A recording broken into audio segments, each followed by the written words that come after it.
Hello everyone, welcome back to the channel. In today's video, I'm going to show you how to trade and correctly map out your supply and demand zones. This is the second video of this mentorship program. So if you missed the first video on market structure, please consider watching the video, and if you haven't subscribed to the channel yet, please subscribe to the channel.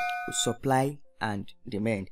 Supply and demand areas are basically places on the price chart where large orders are being placed. And when these large orders are being placed in the market, what follows is a rapid expansion out of those areas, or a rapid move out of those areas. So how we identify a valid supply and demand areas is when we get a break of structure. When we get those rapid expansion out of those areas, we make sure that those areas breaks structure. So when we see those areas breaking structure, we identify that as a valid supply and demand areas.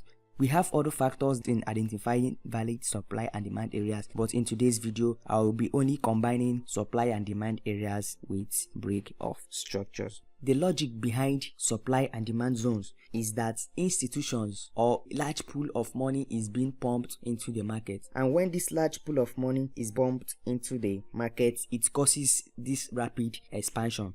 We say when the money is being pumped into the market, price rapidly expands out of those areas, and when it expands out of those areas, we start seeing price returning back to the area to rebalance price or to collect more orders, which will push price higher or lower, depending if it's a supply zone or a demand zone. Let's talk about how to map out supply and demand areas. Mapping out supply and demand areas. What we know is we map out a supply zone using the last bullish candle before the rapid expansion to the downside that breaks structure. So what do I mean by the last bullish candle? As you can see here, this is the last bullish candle. This one over here is the last bullish candle before the rapid expansion. So you can map your zone out with this last candle. But most times when you move to a price chart, you don't see price leaving only this candle. You can see other price actions there, like this little one we have over here. You can see that price was in a little range before the rapid expansion, and what you can clearly see here is that this is the last bullish candle before this rapid expansion. But another thing you need to note is that this bearish candle over here doesn't have any momentum. This particular large candle was where momentum kicked into the market. So you can equally refine your zones using these two candles. Can you see what I'm doing right here? You can refine your zone using this bullish candle and this bearish candle with little momentum before this rapid expansion. And the same thing goes for demand areas. Demand areas, you map out your demand zone with the last bearish candle before the bullish momentum kicked in to the market. So this is your last bearish candle before this bullish candle came in. So when you move into a price chart, you start seeing a different price action. If you want to start mapping out using this last bullish candle, price might not really get down to your zone and it might leave without you. So to make it more practical, we include this last bullish candle with little momentum before this main candle that has momentum broke structure. Another thing I want you to note is that we don't trade this initial move. What we basically do is we wait for price to return back to those zones. We look to trade with the institutions because they don't pump in their full position at one trade. They wait for price to return back to the zone, then they move lower or higher, depending if it's a supply zone or a demand zone. So we'll be moving to a price chart for a clearer example. This is USD/JPY price chart, and I'll be using it to explain supply and demand zones together with break of structures. But before I start, I would like you to note this. When we are in an uptrend, demand zones hold. When we are in an uptrend, I would like you to know that demand zones hold. And when we are in a downtrend, supply zones hold. I hope that is very clear. So what can we clearly see? We got a break of structure with this candle that has momentum. So when we broke structure with the candle with very large momentum, you start looking for your demand zones. So this was the last bearish candle before this move that broke structure. So mapping out your zone with the candle, you can see price returned back to the zone, rallies up, breaking another structure. So when you map out your break of structure, you continue looking for your demand zones. You can see here we got multiple bearish candles, but the price action here wasn't really clear. So you can actually map out your demand zone here. This was your last bearish candle, this was our demand zone. But if you move up here, you can see that we got a little range, and this one here was our last bearish candle before the break of structure with this candle that has momentum. So mapping out your zone using that candle, you can see that price returned back to your zone and moves higher, breaking what another structure with this candle that has momentum. Someone will be asking me now, how do we know a zone that we hold or not? There is a video where I will explain about entries, how to enter and successfully trade supply and demand zones when they return back to your zone. But one thing you need to note is not all supply and demand zones is gonna hold. Sometimes they will fail. So the best thing to do is to look for a confirmation entry. Even if it fails, you have to have in mind that you'll be profitable at the long run. So let's continue moving higher. So when we got this break of structure right here, so you have to go down and start looking for your demand zones. So right here we got this bearish candle before this up move that broke structure. So mapping out your zone here, good zone. But moving higher, we got this bearish candle before this move, but it didn't break structure. Price returns back. Here we got the momentum that broke structure, so we have a zone here and we equally have a zone here. But for this example, I'll be using this particular zone here. Someone might ask, why didn't I choose this zone? I know I have a zone very close to this, so sometimes we might decide to include the zone like this, but this will be very large. So for me, I would prefer using this particular zone. If I miss the trade, no problem, price might come, react off this one and move. But for me, the way I trade, I will like to use this zone because it's very close to this particular one. So when we mapped out our zone, this will break of structure, price returns back to our zone. When price returns back to our zone here, what do we see? Price rallies up, breaking another structure. So what do? We map out our break of structure again. When we map out our break of structure, what do? We look for the next demand zone. So this was a very large candle and this is a very large zone. So trying to measure this zone is about 45 pips. So this is a very large zone. Personally, I would like to trade with this kind of zone. Looking forward, that's something I would like you to notice right here. Do you know we have a zone here? Let me remove this so you can see clearly. Do you know that we have a zone right here?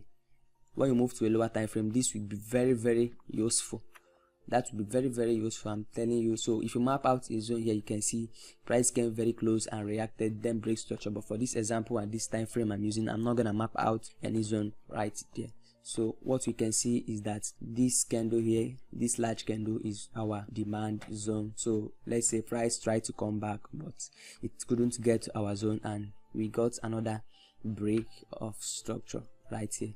So when we got this break of structure, you have to move on, look for your next demand zone. So this was our last bearish candle before momentum kicks in and price broke structure. So this was your zone right here. So looking at what price did here, you can see price came back, tried to react off the zone, but it couldn't. It failed, breaking this structure, breaking here. So when price break below here, if you watched our last video on market structure, you know that this is a change of character. He got a change of character. And what did I say about change of character? What I said about change of character is when we got a change of character, know that we are switching from a bullish market to a bearish market, or from a bearish market to a bullish market. But for this example, you can see we are in an uptrend, market is moving higher, we got a change of character. That is to say that we are switching bearish. When we got this change of character, what are you going to be looking for? You start looking for your supply zones. So what can we see?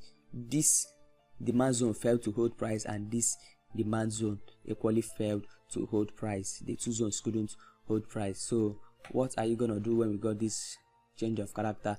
Change of character here, we still got another break of structure here. So what will you start doing?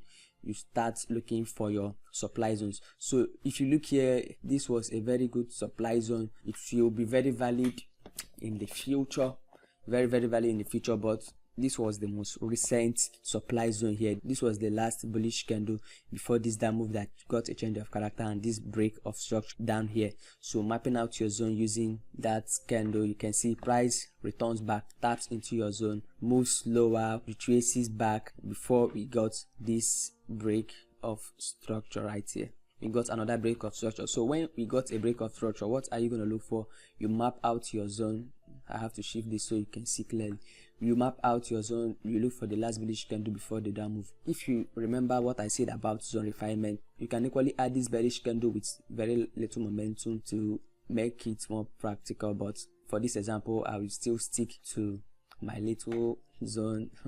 I call it a little zone because if you measure the zone is not even up to 6 pips. That's why I call it a little zone. But what can we see? Price returns back, taps into our zone, and it moves lower, doing what? Breaking another structure right here. I know you're enjoying this video already. This is how supply and demand zones works, and it works perfectly. This is the strategy I trade and I enjoy trading it. But what you need to notice is that we have a zone here because this was a minor structure. Have a zone, but we got a little reaction, but the zone couldn't hold, so I won't be considering that. So when we got this break of structure, what do? You map out your supply zones. So this was the last bullish candle before the down move here. This was the last bullish candle before the down move that broke structure. What can we see? Price returns back, and what does price do? Price blasts through our zone and went higher and broke structure. So right now, what can you see? We got a break of structure to the downside and a break of structure to the upside. But based on what I've been teaching you so far, when we get a break against the trend, because you can see after this particular place we switched bearish and we started moving lower, when we get this kind of break, we call it a change of character. So when we got this change of character, what will you start expecting? You start expecting your demand zones to hold and for supply zones to fail. So this was where we got our demand zone. If you look here, we still got other zones here. We got a demand zone here, we got a demand zone here, we got a demand zone here. So when you learn about entries, when I talk about entries, the entries will help you avoid entering trades with zones that won't hold. So let's continue. When we got this demand zone here, what can we see? Price returns back to the zone and we got a very good reaction. So when price reacted off our zone, we entered a range. When price starts to range, what did I say about a range market? I said you should avoid trading when price starts to range. I made that very clear when I was explaining things in market structure video. When we are in a range, don't trade because you won't enjoy that trade. We like trading trending markets. So when market was in a range, we avoided the market for a very long time, and finally we got this break of structure. So when you got a break of structure, what will you look for? You look for your last bearish candle before the move that broke structure. So this was the last bearish candle. Even though price failed to come back to this zone, we still got another candle here. But for me, the way I trade, I'll be mapping out with the zone. Even though price failed to tap into the zone, we still got a very nice reaction and price continues to move higher. So based on what you've studied so far today, I know you've learned a lot and you will like practicing them to know more about supply and demand. The favor I would like you to do me right now is moving into your price charts, learn about supply and demand, map out your zones, see how price reacted of them. I'll be uploading next video by this time next week. So I wish you good luck as you move into the price chart to practice more on your own. The only way you can master this strategy, know a good supply and demand zones, know when a zone is likely to hold or fail, is when you practice more, when you backtest more. So the best thing you will do for yourself is practicing. Put yourself to work, move to your charts, try practicing these things on your own, because it will help you become the profitable trader you've been dreaming of. Thanks for joining me today. This is still me, Solomon Wisdom, aka Born to Trade. If you're still watching this video up till this time and you haven't subscribed to the channel, please consider subscribing to this channel. And once more, I want to say thanks for joining me today.